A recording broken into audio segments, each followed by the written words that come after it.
anak-anakku semua yang berbahagia. Mudah-mudahan pada pagi hari ini kalian dalam kondisi sehat dan tidak ada kekurangan suatu apapun.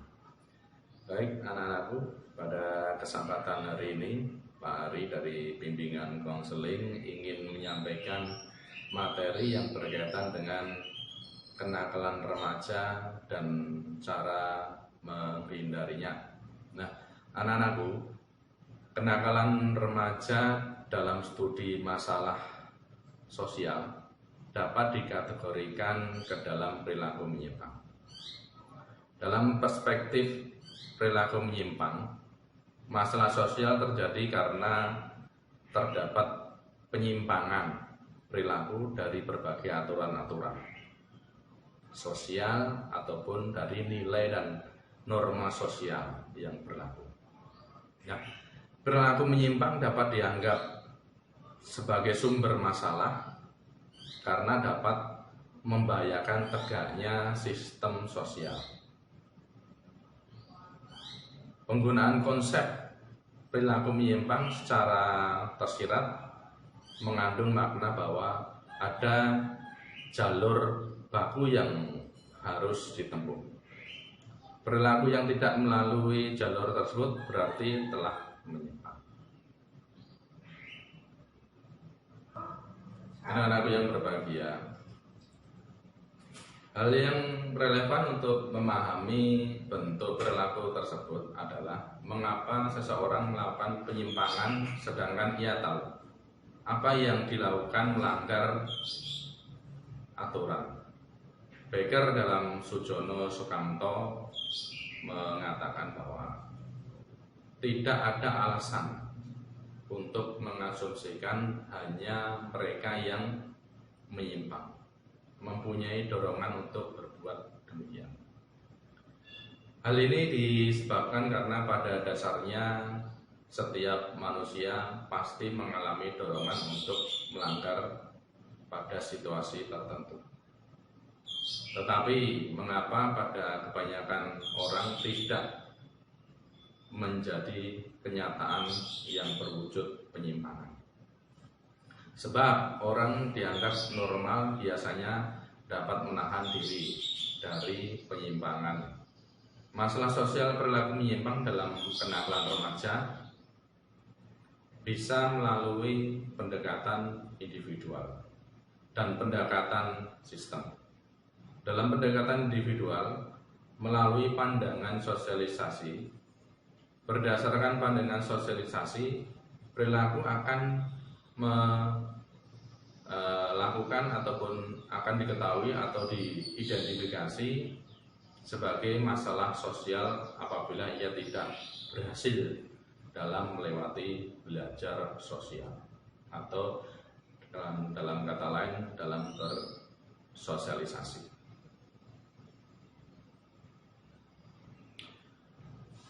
Anak-anak yang berbahagia, nah sekarang kita akan coba mengulas bagaimana anak-anak itu, ya, anak-anak remaja bisa terperangkap dalam penyimpangan sosial.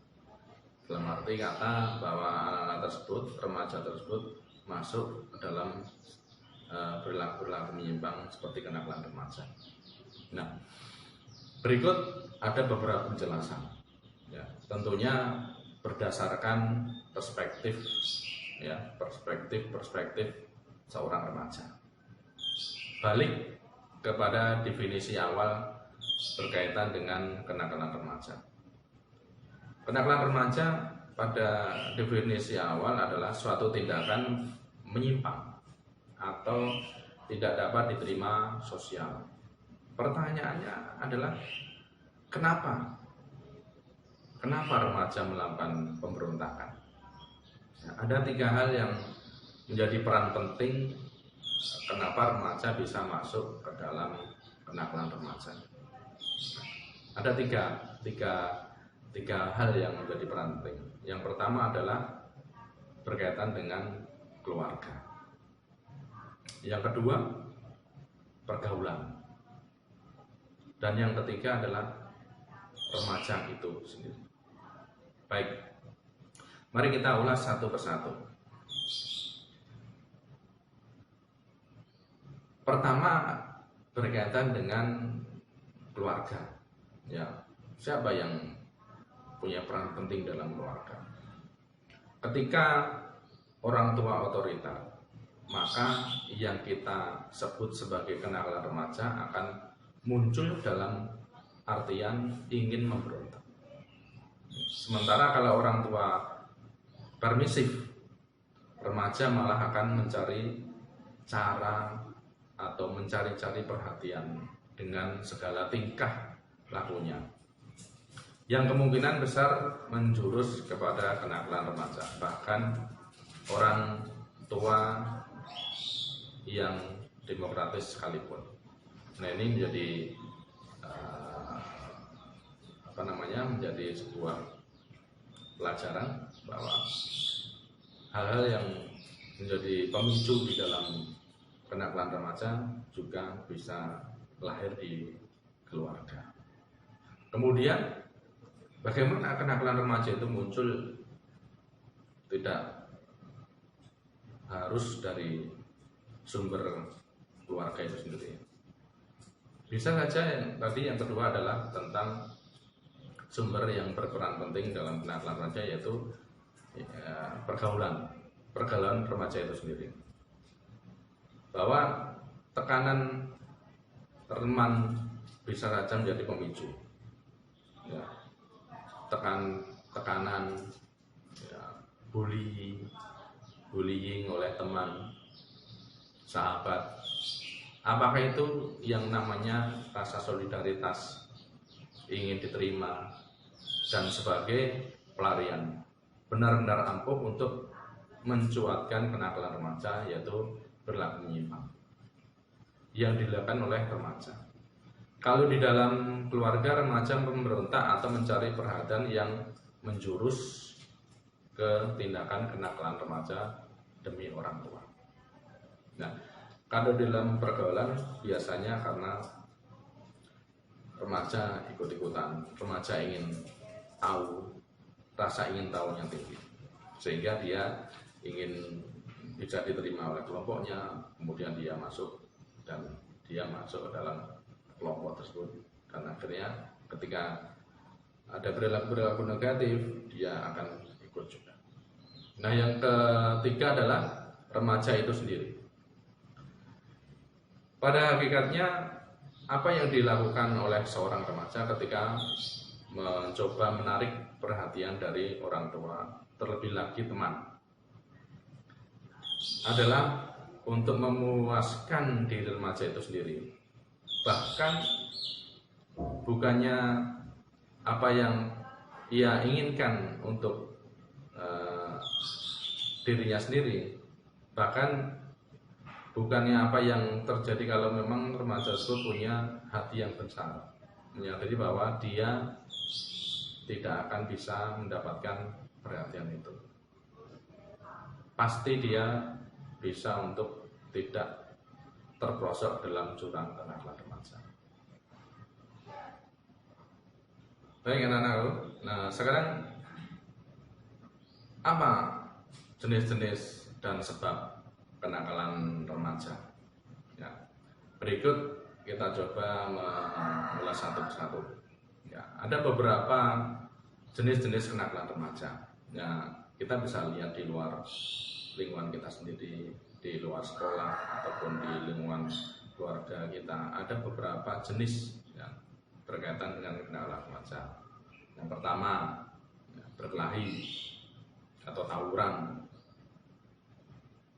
kemudian membolos, ya, main game keluar sekolah, kemudian merokok, ya,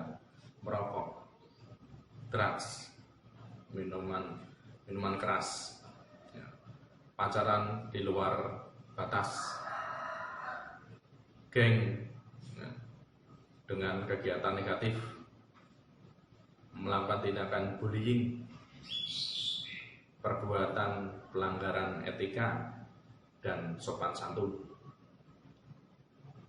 pengelupasan, pencurian, perampokan, dan tindakan kriminal lainnya. Itu adalah beberapa jenis yang berkaitan dengan jenis-jenis kenakalan remaja. Nah, sekarang bagaimana sebab kenakalan remaja? Perilaku kenakalan remaja bisa disebabkan oleh faktor dari remaja itu sendiri atau faktor internal maupun faktor dari luar, faktor eksternal. Nah, bagaimana dengan faktor internal? Yang pertama adalah krisis identitas. Perubahan biologis dan sosiologis pada diri remaja memungkinkan terjadinya dua bentuk integrasi. Pertama, terbentuknya perasaan akan konsistensi dalam kehidupannya. Kedua, tercapainya identitas peran. Kenakalan remaja terjadi karena remaja gagal mencapai masa integrasi kedua. Kemudian yang kedua adalah kontrol diri yang lemah. Anak-anakku, remaja yang tidak bisa mempelajari dan membedakan tingkah laku yang dapat diterima dengan yang tidak dapat diterima dengan akan terseret pada perilaku nakal. Begitupun bagi mereka yang tidak atau yang telah mengetahui perbedaan dua tingkah laku tersebut, namun tidak bisa mengembangkan kontrol untuk bertingkah laku sesuai dengan pengetahuannya. Contohnya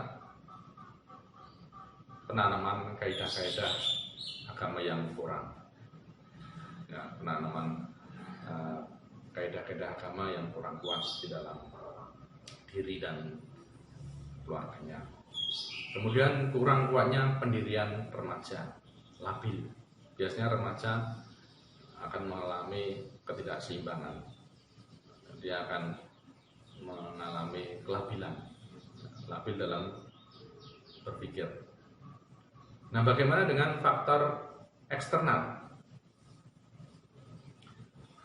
Ada beberapa faktor eksternal yang mempengaruhi terjadinya kenakalan remaja pada diri remaja itu sendiri. Yang pertama adalah keluarga dan perceraian. Keluarga dan perceraian orang tua. Ini menjadi sorotan kita bersama. Orang tua tidak adanya komunikasi antar anggota keluarga atau perselisihan antar anggota keluarga bisa memicu perilaku negatif pada remaja. Pendidikan yang salah di keluarga seperti selalu memanjakan anak, tidak memberikan pendidikan agama ataupun penolakan terhadap eksistensi anak bisa menjadi penyebab terjadinya kenakalan remaja. Yang kedua, teman sebaya yang kurang baik. Teman sebaya yang kurang baik. Ketika komunitas ataupun lingkungan tempat tinggal yang kurang baik, pengaruh dampak negatif perkembangan iptek terbentur oleh keadaan yang memaksa, faktor ekonomi.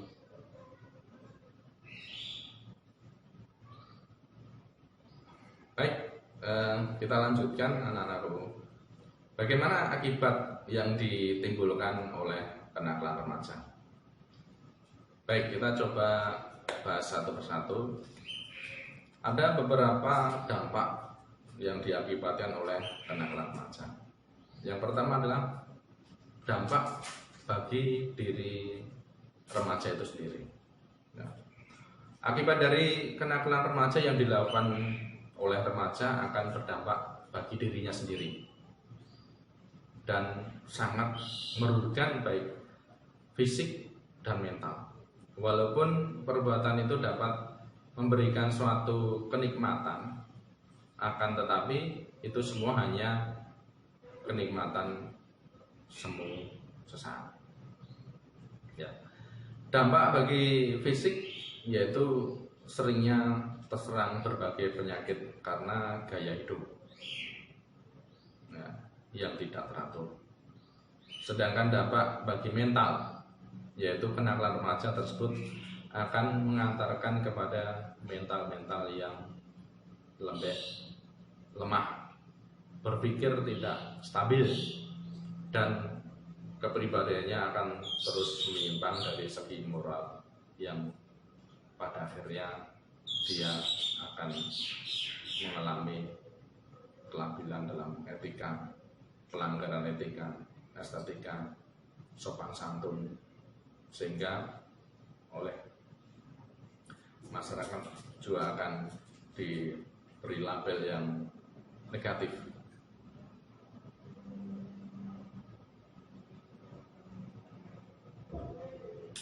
Baik, yang kedua adalah dampak bagi keluarga.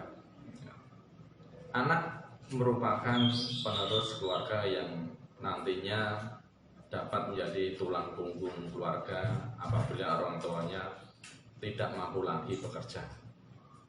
Apalagi remaja selaku anak dalam keluarga berkelakuan menyimpang dari ajaran agama akan berakibat terjadinya ketidakharmonisan di dalam keluarga dan putusnya komunikasi antara orang tua dan anak. Tentunya hal ini sangat tidak baik karena dapat mengakibatkan remaja sering keluar malam dan jarang pulang serta menghabiskan waktunya bersama teman-temannya untuk bersenang-senang dengan jalan minum-minuman keras atau mengkonsumsi narkoba. Pada akhirnya keluarga akan merasa malu dan kecewa atas apa yang telah dilakukan oleh remaja. Padahal kesemuanya itu dilakukan remaja hanya untuk melampiaskan rasa kekecewaannya terhadap apa yang terjadi dalam keluarganya. Nah, kemudian yang ketiga adalah bagaimana dampak bagi lingkungan masyarakat. Apabila remaja berbuat kesalahan dalam kehidupan masyarakat, dampaknya akan buruk bagi dirinya dan keluarganya. Masyarakat akan menganggap bahwa remaja itu adalah tipe orang yang sering membuat keonaran, mabuk-mabukan, ataupun mengganggu ketentraman masyarakat. Mereka dianggap anggota masyarakat yang memiliki moral rusak, dan pandangan masyarakat tentang sikap remaja tersebut akan jelas. Untuk merubah semuanya menjadi normal kembali membutuhkan waktu yang lama dan hati yang penuh keikhlasan.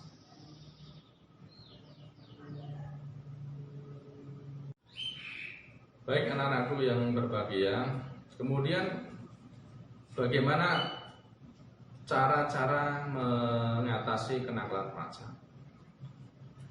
Kita coba memberikan sedikit cara yang bisa kita lakukan sendiri atau keluarga kita sendiri atau remaja sendiri bisa melakukan tindakan-tindakan yang tentunya untuk mengurangi kenakalan remaja. Yang pertama adalah perlunya kasih sayang, perhatian dan pengawasan dari orang tua yang tidak mengekang. Adanya kasih sayang terhadap putra-putrinya, ya, kasih sayang itu penting untuk putra-putrinya. Yang kedua, pemblokiran terhadap media komunikasi internet yang berpengaruh buruk terhadap remaja. Banyak kita ketahui, ya, media internet memberikan layanan yang banyak, ada yang positif, ada yang negatif. Nah, tentunya yang negatif itu kita coba batasi untuk menghindari terjadinya atau masuknya perilaku yang bisa merusak remaja. Kemudian yang ketiga adalah remaja harus bisa mendapatkan sebanyak mungkin pendidikan agama dan figur yang bisa dijadikan contoh. Di dalam sekolah tentunya sudah ada mata pelajaran pendidikan agama, kegiatan-kegiatan keagamaan ya, yang mengarah pada perilaku yang positif, yang tentunya itu bisa membatasi perilaku anak-anak remaja kepada tindakan-tindakan yang negatif ataupun tindakan-tindakan yang menyimpang.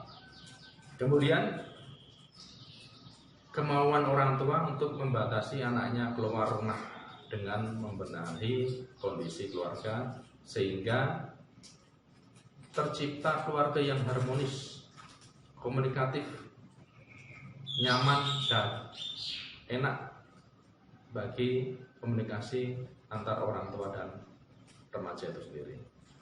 Nah, ya, jadi adanya komunikasi yang baik di dalam keluarga sehingga remaja, anak, siswa itu menjadi nyaman di dalam rumah. Yang selanjutnya adalah remaja harus bisa pandai memilih teman dan lingkungan yang baik untuk menyalurkan bakat dan minatnya. Kemudian yang terakhir adalah remaja harus bisa membentuk ketahanan diri agar tidak mudah terpengaruh jika ternyata teman sebaya atau komunitas yang ada tidak sesuai dengan perilakunya.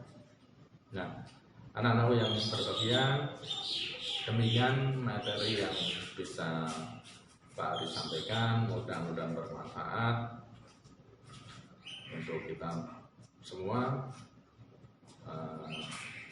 Mudah-mudahan kita bisa bertemu kembali di lain kesempatan. Terima kasih. Saya akhiri. Assalamualaikum warahmatullahi wabarakatuh.